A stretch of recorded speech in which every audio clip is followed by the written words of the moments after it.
del caos a las terapias génicas, viajando por el universo de 100.000 millones de neuronas. Un artículo en www.ine.es que firma Eduardo García. Explicar biología no es sencillo, porque los resortes que nos permiten entender la vida tampoco lo son. Este reportaje es un extracto amplio de la conferencia que el bioquímico Carlos López Otín pronunció la pasada semana en el RIDEA y que sirve como ejemplo de divulgación científica. Los números de la vida.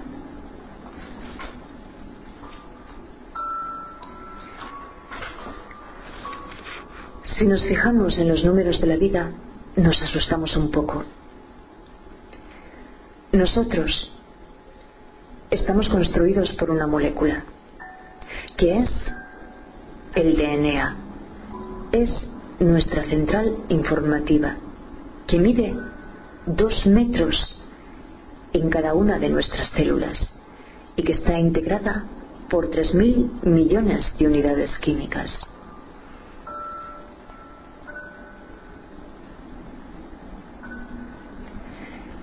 También asusta saber que en nuestra máquina de pensar, en nuestro cerebro, venimos al mundo con aproximadamente 100.000 millones de neuronas, cifra equivalente al número de estrellas de la Vía Láctea, todas en nuestra cabeza. Y si queremos explicar el cuerpo humano, todo el conjunto, debemos ser conscientes de que alberga 100 billones de células.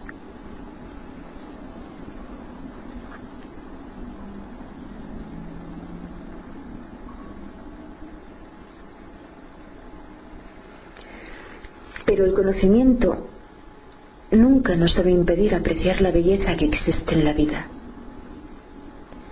La armonía molecular que representa un cuerpo sano y recordar que las enfermedades significan la pérdida de esa armonía molecular.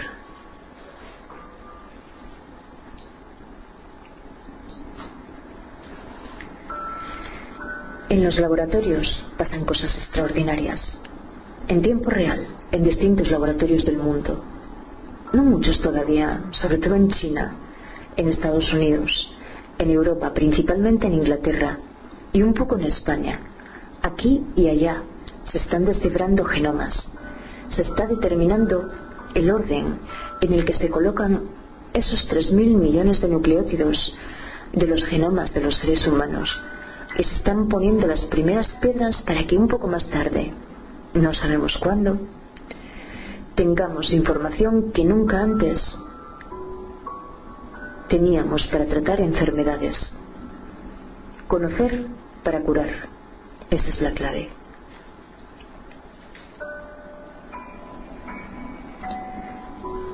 Nos movemos en un mundo rodeados de enfermedades y de sufrimiento. Y no podemos imaginar que hubo un tiempo en que no existía la enfermedad. Y uno puede pensar que me lleven atrás, tal vez la vida sería más grata. En este punto en que se creó el universo hace unos 13.600 millones de años, no había enfermedades ni vida, pese a que había moléculas y caos. Tuvieron que pasar muchos años, casi 10.000 millones, hasta que hace 4.500 millones de años se formó la Tierra.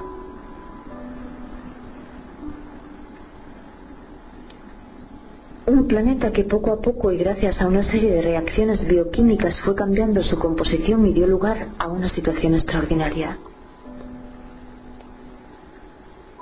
Hace 3.500 millones de años se formó una célula primitiva y enseguida aprendió un gran secreto, el de la división celular.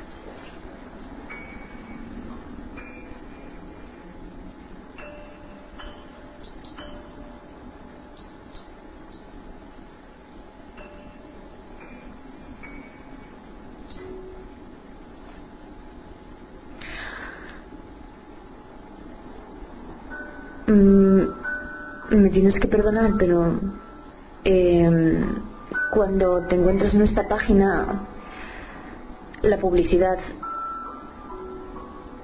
aparece en ella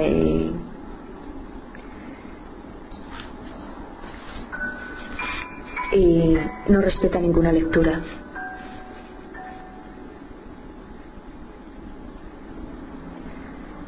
Hace 3.500 millones de años se formó una célula primitiva y enseguida aprendió un gran secreto, el de la división celular. Y las células comenzaron a dividirse una tras otra en un mundo clónico, unicelular, exclusivamente bacteriano e inmortal. No existían las enfermedades, ni tampoco la muerte, pero el mundo era extraordinariamente aburrido. Y durante todo ese tiempo solo estuvo pasando esto: células que se dividían continuamente, hasta que hace solo 600 o 700 millones de años algo extraordinario ocurrió en varios puntos de la Tierra. No sabemos cuántos, ni si al mismo tiempo. Una de esas células primitivas fue capaz de compartir su vida con otras semejantes, y comenzó la formación de los organismos pluricelulares. Las palabras de la vida fueron enseguida especialización, diferenciación, desarrollo. Los organismos, a partir de una sola célula, generaban organismos completos con 200 o 300 tipos celulares distintos. Y los corazones empezaron a latir, las neuronas a regenerarse, las heridas a cicatrizar, y todavía aparentemente estábamos libres de daños y enfermedades.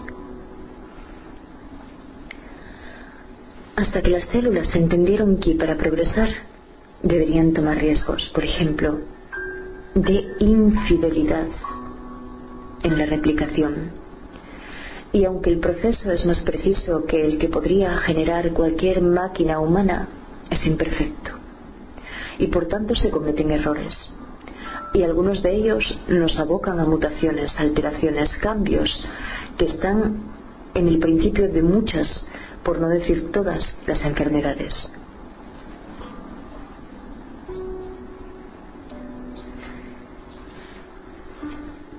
Si estamos construidos por 100 billones de células, no es extraño que los mensajes entre unas y otras a veces no lleguen a su destino o lleguen de manera excesiva a destiempo.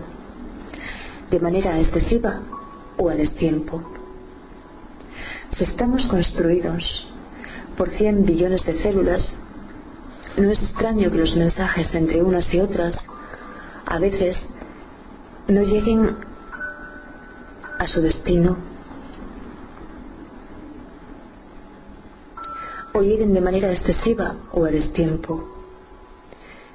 Es un grave riesgo, y finalmente hemos mantenido en nuestro organismo células muy interesantes pero muy peligrosas.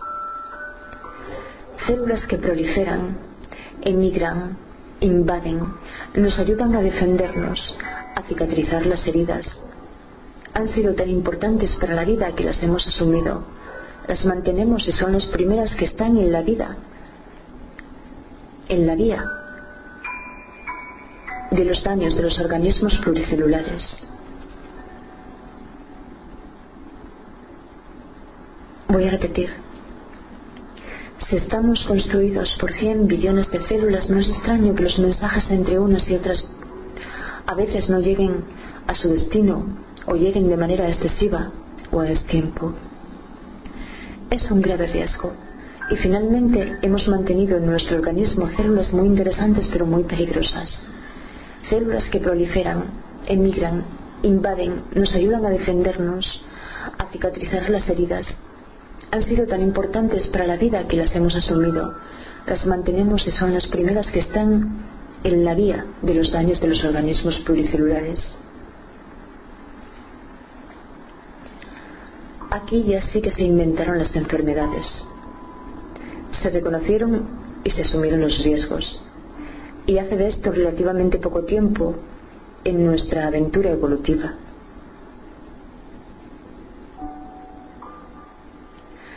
Inventarse la muerte. Pero para que la vida tuviera lugar, hubo que inventar la muerte. Estamos viendo unas células que están sufriendo un proceso extraordinariamente frecuente. Es la muerte celular. Las células entendieron que tenían que sacrificarse por el bien del organismo. Para que la vida tuviera lugar, eliminarse ellas mismas antes hubo que inventar la muerte. Estamos viendo unas células que están sufriendo un proceso extraordinariamente frecuente. Es la muerte celular. Las células entendieron que tenían que sacrificarse por el bien del organismo, eliminarse ellas mismas antes de duplicarse con material genético dañado o antes de generar mensajes incorrectos para otras células. Y tan importante es morir a tiempo para una célula que si no existiera este proceso, nuestra médula ósea, por ejemplo, en un individuo de mi edad, que la edad del profesor es 54 años, pesaría 2 toneladas. Cuando se inventó la muerte, el escenario estaba preparado para que se desarrollaran procesos de envejecimiento y todas las enfermedades que acontecen con ellos.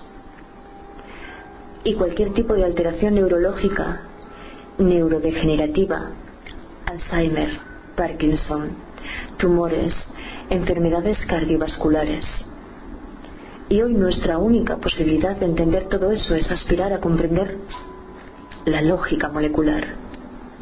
Si estamos construidos de moléculas, todas las enfermedades deben surgir porque se pierde la armonía entre ellas. Hace solo 50 o 60 años, unos pocos científicos descifraron la estructura de nuestro material genético, que es tan simple que consta de 2 hebras gigantes de 2 metros en cada célula. Y hay que recordar que tenemos 100 billones de células. 2 hebras antiparalelas que se complementan perfectamente y 4 componentes químicos. A de adenina, T de timina. En el periódico hay un error. C de citosina y G de guanina. Y siempre una A con una T y una C con una G.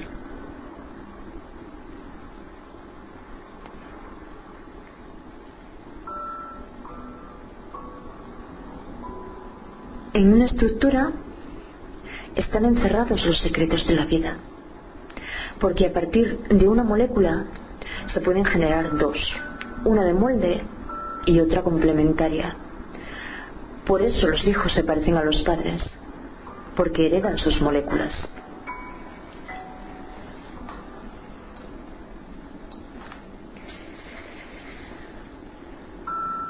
Otro viaje en el tiempo. En 20 o 30 años, hasta 1993, se descubrieron las estructuras, las funciones y los códigos que regulan el material genético, y se descubrieron nuevas tecnologías.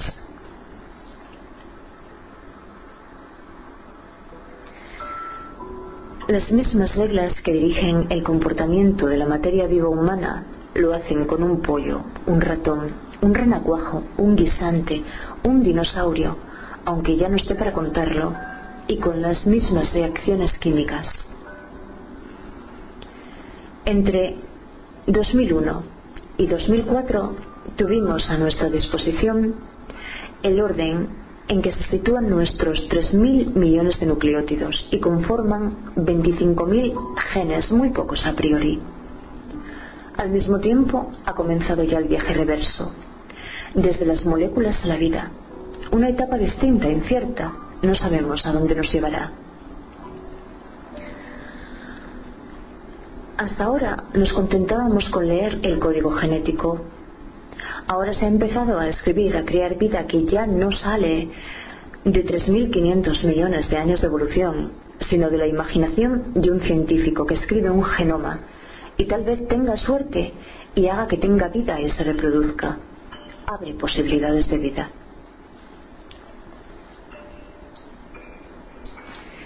Explicar las enfermedades.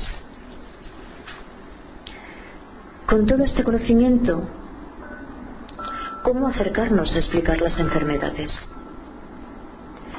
Siempre hemos creído que nuestro principal argumento para profundizar en el estudio de la enfermedad humana es el cerebro. No es verdad. Nuestra principal herramienta es el genoma, que controla el cerebro. Por eso hay que estudiar el genoma, atrevernos a profundizar hasta el fondo, hasta el final. Contamos con la opción de que nuestra especie ha sido capaz de llegar a unos límites culturales que nos permiten procesar la información de una manera más rica. Podemos pensar el futuro. Podemos anticiparnos a él. Podemos pensar en el futuro, anticiparnos a él. Esas preguntas que se hace la filosofía las debemos abordar desde la ciencia y hacerlo comparando nuestro genoma con el de los demás. Nuestro laboratorio ha participado en el desciframiento de los genomas de los organismos más próximos a nosotros. Darwin tenía razón, porque el 99% de nuestro genoma es idéntico al de los chimpancés. El 97% al del orangután. El orangután con el que yo siento que tengo mucho en común. Yo soy una orangutana. Claves muy interesantes para la medicina. Tenemos diferente susceptibilidad frente a enfermedades. Ellos, por ejemplo, están protegidos de determinadas enfermedades, aunque tienen casi el mismo genoma. Pero también hemos encontrado claves en organismos más distantes, como el del pinzón cebra, que es el mejor modelo para buscar claves relacionadas con enfermedades neurológicas y procesos de aprendizaje. Este pequeño pájaro aprende un lenguaje con ayuda de un tutor, igual que nosotros a hablar. Y en ellos se movilizan y se activan centenares de genes que hacen que un pájaro aprenda 3 o 4 notas musicales y las interprete a su manera.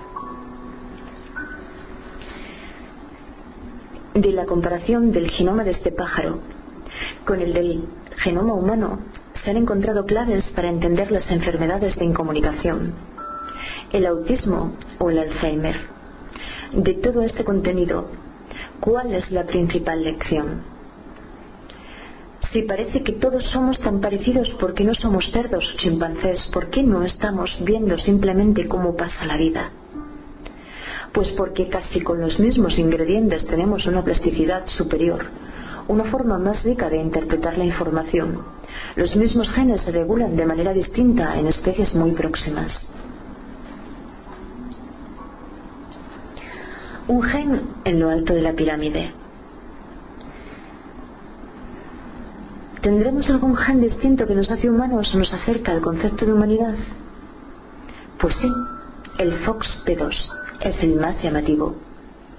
Su función es regular, controlar las actividades de muchos otros.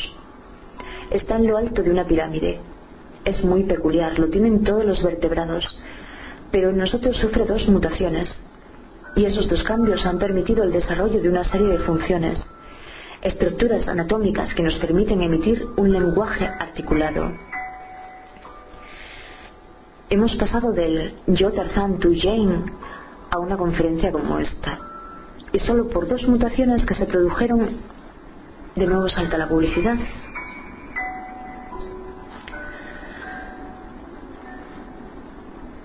Hemos pasado del yo Tarzán tú Jane a una conferencia como esta, y solo por 2 mutaciones que se produjeron hace tal vez 50.000 años, porque los neandertales del Sidrón ya las tenían y se han extendido a toda la población humana. Necesitamos también 2 o 3 mutaciones adicionales en genes que nos permitieron multiplicar nuestro volumen cerebral, hasta 3 veces comparado con el del chimpancé. Y todo esto empezó un proceso imparable, mucho más allá de lo que podía anticipar Darwin, la evolución cultural. Hoy podemos progresar en la ciencia y la medicina no porque nuestro genoma esté evolucionando de manera más rápida que el de otras especies, sino porque gracias a unas oportunas y modestas en número mutaciones, nuestro sistema de interpretar y mirar el mundo ha crecido de manera extraordinaria.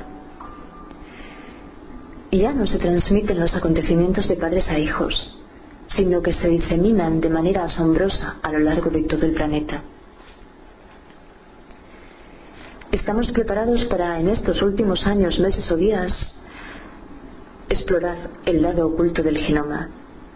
Durante 10 años, desde que se descifraron las primeras fases del genoma humano, pensamos que teníamos ahí toda la información. Grave error.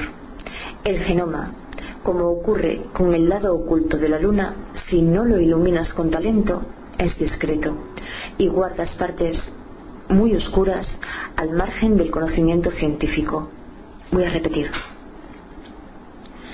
Estamos preparados para, en estos últimos años, meses o días, explorar el lado oculto del genoma. Durante 10 años desde que se descifraron las primeras fases del genoma humano, pensamos que teníamos ahí toda la información. Grave error. El genoma, como ocurre con el lado oculto de la luna, si no lo iluminas con talento, es discreto y guarda partes muy oscuras al margen del conocimiento científico. Hoy hemos aprendido a leer qué es lo que existía en ese lado oculto. Un montón de genes que no codifican proteínas, las que nos permiten hablar, sentir y ver. Estos genes codifican pequeñísimos fragmentos de 20 o 22 piezas que llamamos microRNA, un trozo de nuestro genoma capaz de dirigir la vida incluso del genoma completo.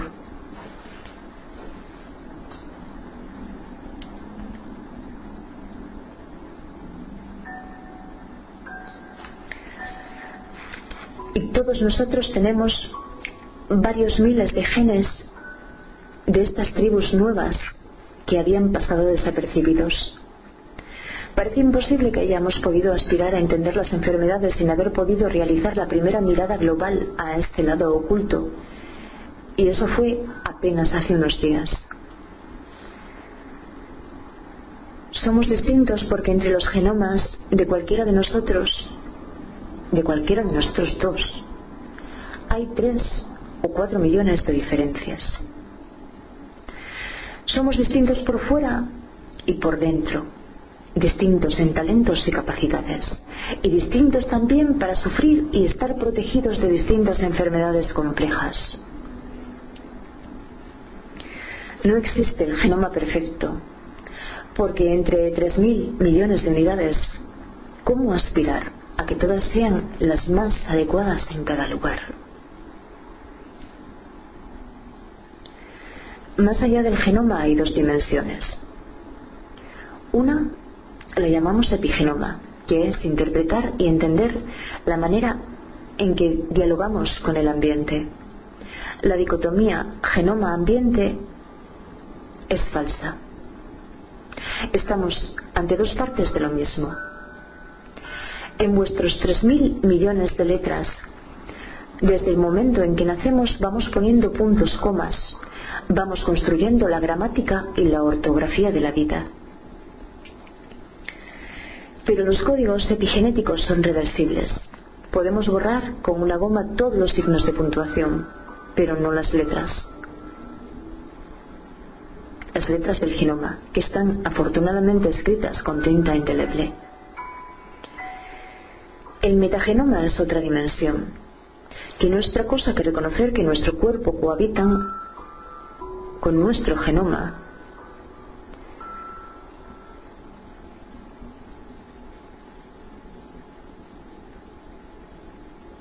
El metagenoma es otra dimensión, que no es otra cosa que reconocer que nuestro cuerpo cohabita en nuestro genoma y el 99% del material genético de nuestro organismo en peso.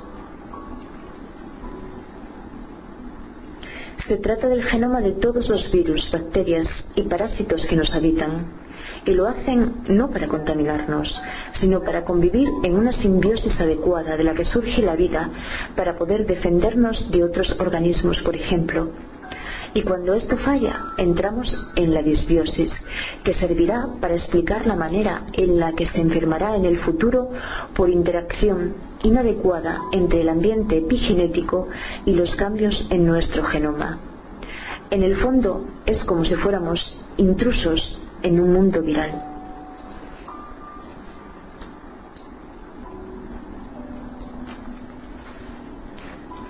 Rembrandt con moléculas. Existe una nueva forma de plantear la medicina que trata de llegar allá donde la medicina actual no puede llegar. Aunque no se trate de sustituirla, sino de complementarla.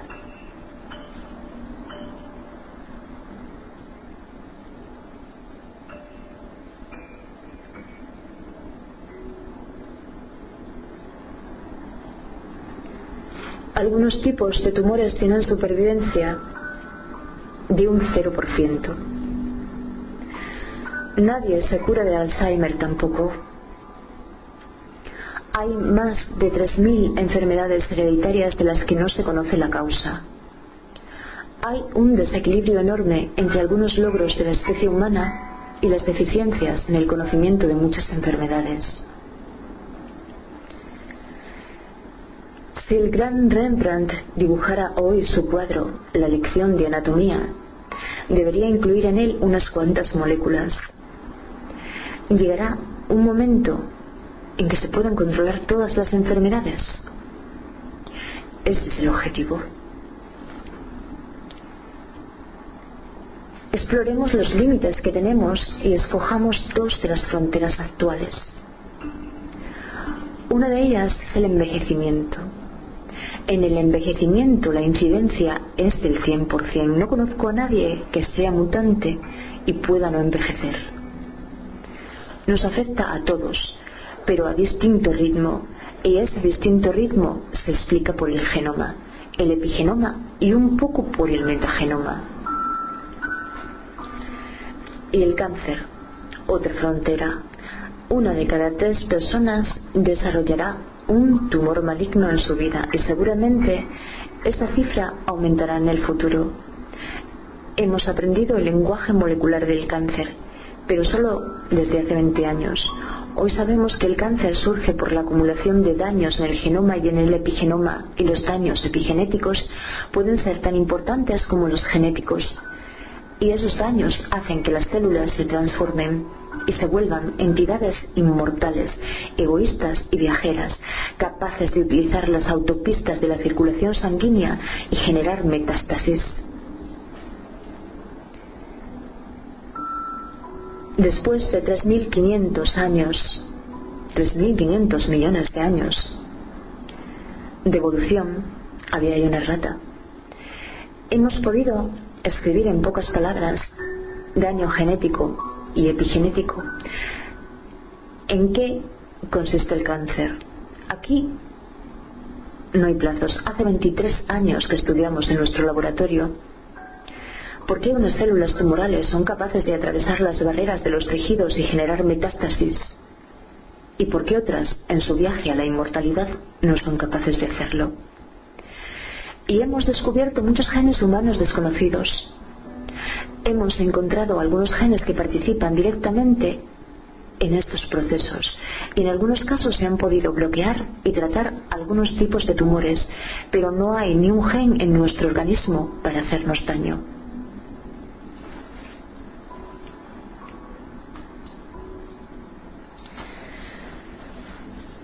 En los individuos sanos los genes controlan la recepción del dolor, la obesidad, del envejecimiento o el metabolismo del hierro, o incluso la percepción de la gravedad o la aceleración lineal.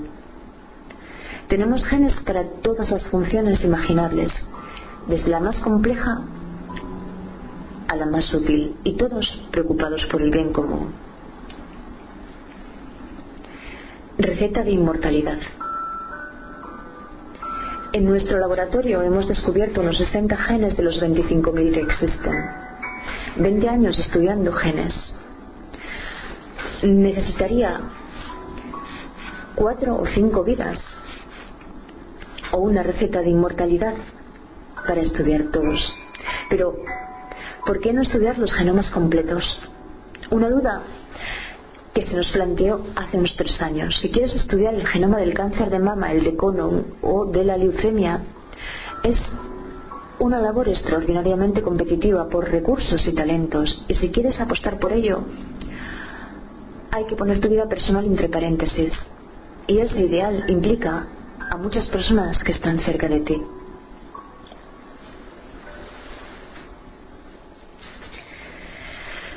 Tomamos la decisión difícil, comenzar a apostar y a concursar. El premio es trabajar 5 años día y noche, pero la recompensa es muy gratificante. Y gracias a un concurso que ganamos con el doctor Elías Campo del Hospital Clínico de Barcelona, en España podemos descifrar en nombre del mundo el genoma de la leucemia linfática crónica, que es la más frecuente, pese a que cuando hace 3 años logramos ese concurso en España no teníamos máquinas de secuenciación, lo cual indicaba cierta osadía. Cuando uno se marca una meta, busca como sea las maneras de encontrar el cómo, el dónde y el cuándo. Para entender, es muy emocionante. Es muy emocionante. Es muy emocionante y es contagioso. Es contagioso el entusiasmo. Para entender el cáncer hay que mirar en el interior de las células donde habita el genoma que ha sufrido cambios. Para entender el cáncer hay que mirar en el interior de las células donde habita el genoma que ha sufrido cambios. Para mí esto también es muy emocionante porque yo hace poco más de 1 año no podía entender casi nada, como casi todo el mundo, aunque escuchándolo él me parecía que era posible. El 7 de julio de 2011 logramos descifrar el genoma de 4 individuos, de 500, que es el compromiso. Son los primeros españoles con genoma secuenciado. No hay 7 cambios como pensábamos. Hay centenares, más de 1000 en cada uno de los pacientes, y si analizamos un melanoma, hasta 50.000 cambios. En los genomas se producen tormentas mutacionales, todo se altera por todos los sitios, y si analizamos el epigenoma de la leucemia, que hemos terminado hace 3 semanas, encontramos más de 1 millón de cambios en cada paciente.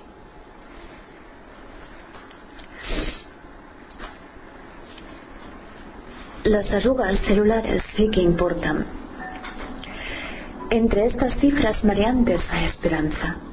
Y la esperanza son algunos genes porque distintos pacientes tienen las mismas mutaciones en los mismos genes. Pasan a ser dianas de intervención terapéutica. Muchos serán desconocidos en relación con la enfermedad y se abre un camino. En unos pocos meses seleccionamos dentro del genoma aquellas regiones que nosotros pensamos por intuición que podía haber más cambios. Y eso nos hizo progresar en 6 meses casi 200 genomas. El paisaje ha cambiado.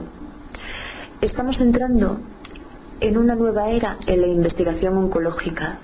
La gran lección es que cada tumor es único, pero en los tumores hay jerarquías y hay adicciones. En los tumores hay jerarquías y hay adicciones.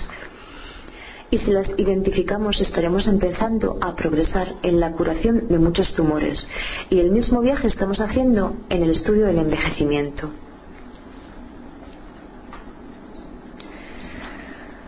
Una longevidad plástica. Nuevamente, más publicidad en el periódico. Una longevidad plástica. ¿Por qué envejecemos?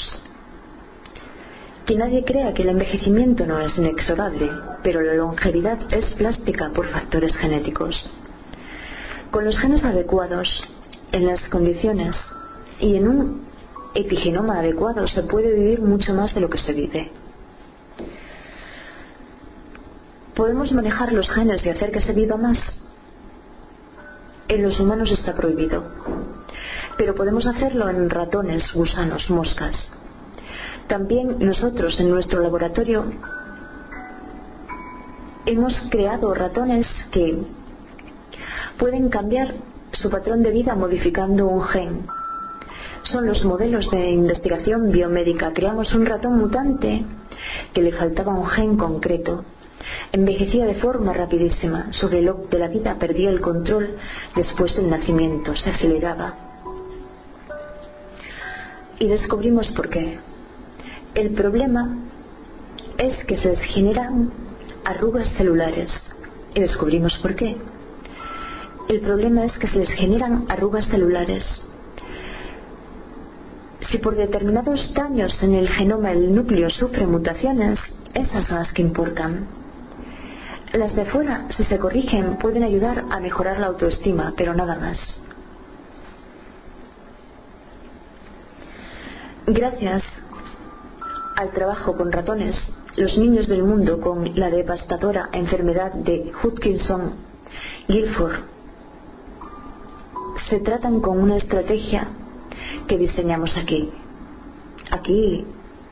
desde Asturias, desde el laboratorio de la Universidad de Oviedo, desde un laboratorio con, esto lo digo yo, no está ahí escrito, con humanidad. Repito, gracias al trabajo con ratones, los niños del mundo con la devastadora enfermedad de Hutchinson-Gilford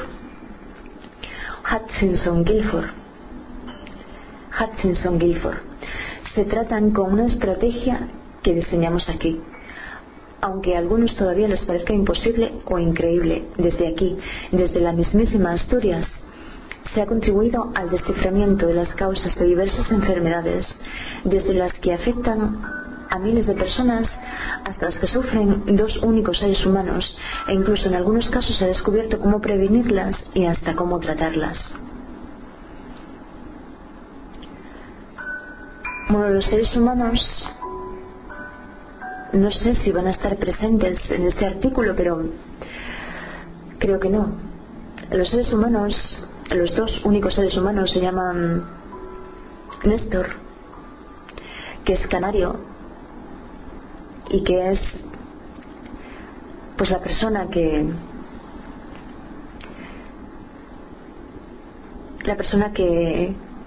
con coraje quiso saber de sí mismo y bueno,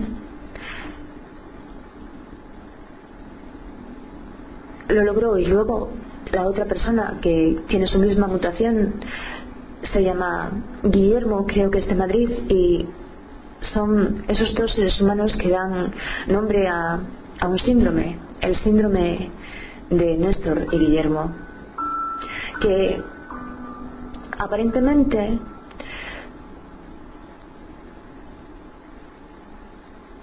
eran Hutchinson-Gilford, pero el análisis genómico demostró que no, y que por eso no eran candidatos al tratamiento que iba a suministrárseles a los otros pacientes, que son niños, porque esta enfermedad se los llevaba muy pronto, se los llevaba en la edad de la adolescencia, y por lo menos ahora, gracias a este tratamiento, se ha conseguido que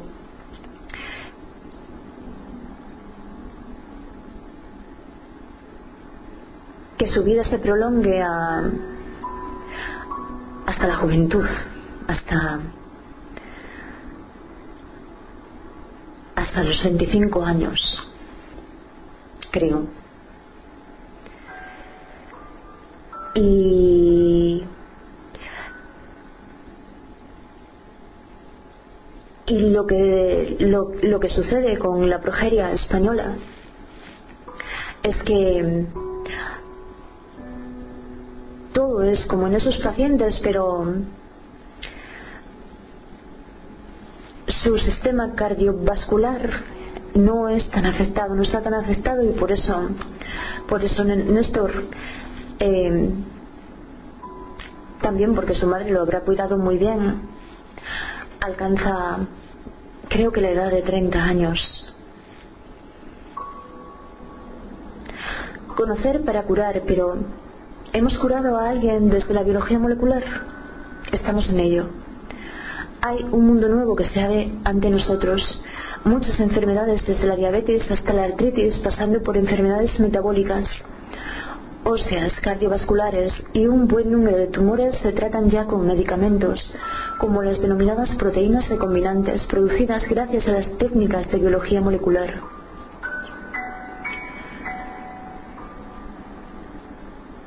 Las farmacias del futuro tendrán otro tipo de sustancias que vendrán del estudio de los genomas y las moléculas para desarrollar marcadores que permitan saber quién va a responder o no a los tratamientos.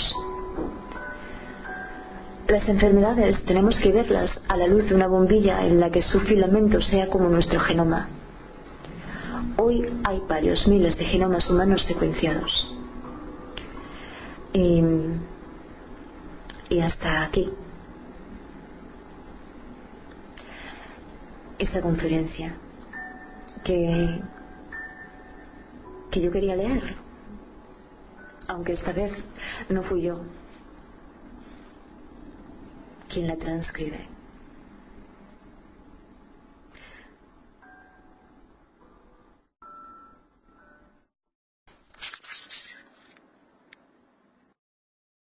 Un gran secreto, el de la división celular.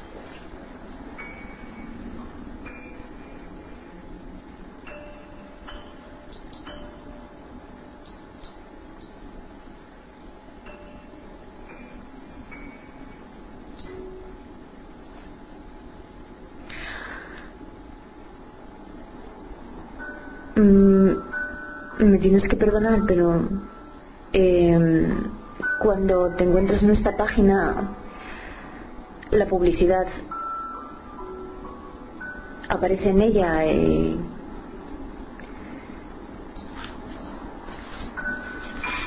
y no respeta ninguna lectura.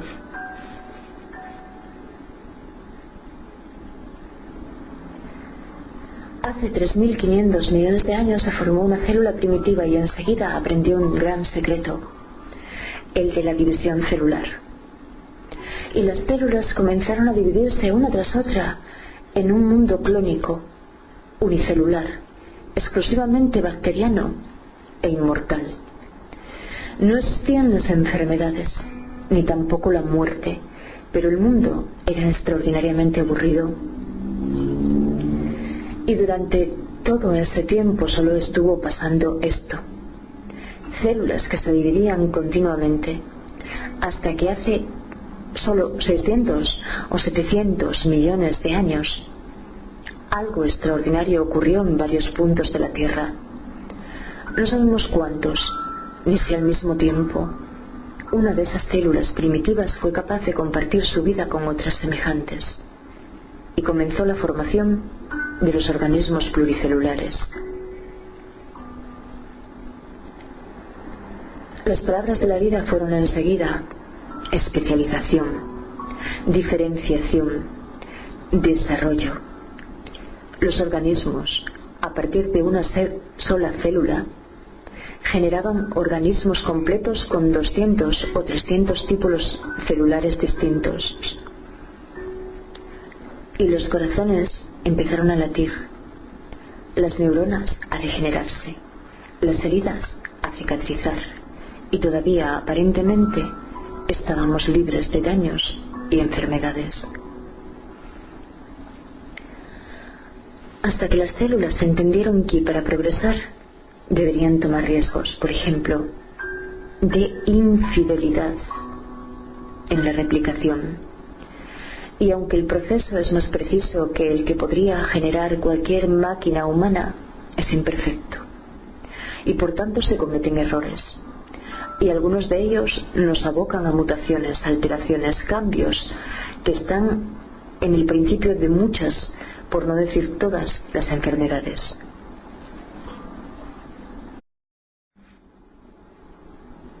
Del caos a las terapias génicas. viajando por el universo de 100.000 millones de neuronas. Un artículo en www.ine.es que firma Eduardo García. Explicar biología no es sencillo, porque los resortes que nos permiten entender la vida tampoco lo son. Este reportaje es un extracto amplio de la conferencia que el bioquímico Carlos López Otín pronunció la pasada semana en el RIDEA y que sirve como ejemplo de divulgación científica. Los números de la vida.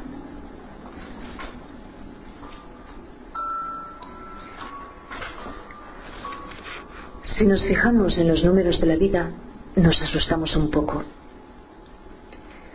Nosotros estamos construidos por una molécula, que es el DNA. Es nuestra central informativa, que mide 2 metros en cada una de nuestras células y que está integrada por 3.000 millones de unidades químicas.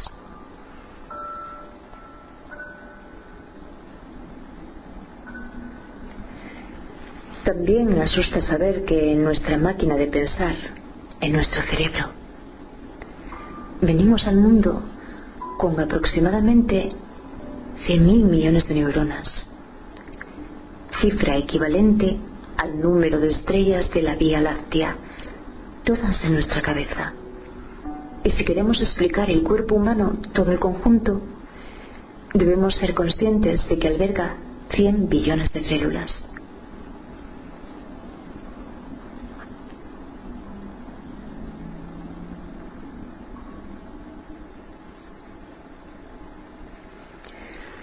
Pero el conocimiento nunca nos debe impedir apreciar la belleza que existe en la vida.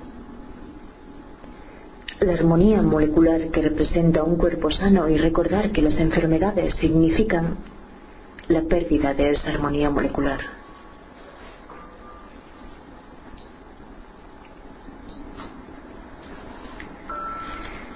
En los laboratorios pasan cosas extraordinarias. En tiempo real, en distintos laboratorios del mundo. No muchos todavía, sobre todo en China, en Estados Unidos, en Europa, principalmente en Inglaterra, y un poco en España. Aquí y allá se están descifrando genomas. Se está determinando el orden en el que se colocan esos 3.000 millones de nucleótidos de los genomas de los seres humanos. Y se están poniendo las primeras piedras para que un poco más tarde, no sabemos cuándo, tengamos información que nunca antes teníamos para tratar enfermedades. Conocer para curar. Esa es la clave.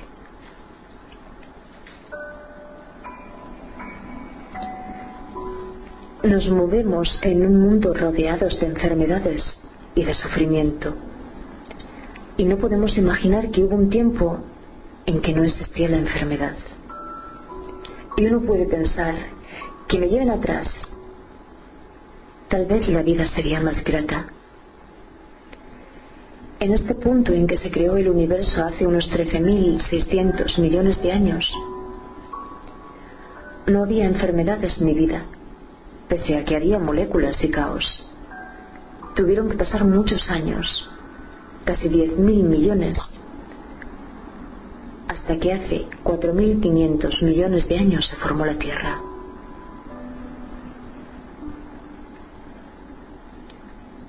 Un planeta que poco a poco y gracias a una serie de reacciones bioquímicas fue cambiando su composición y dio lugar a una situación extraordinaria. Hace 3.500 millones de años se formó una célula primitiva y enseguida aprendió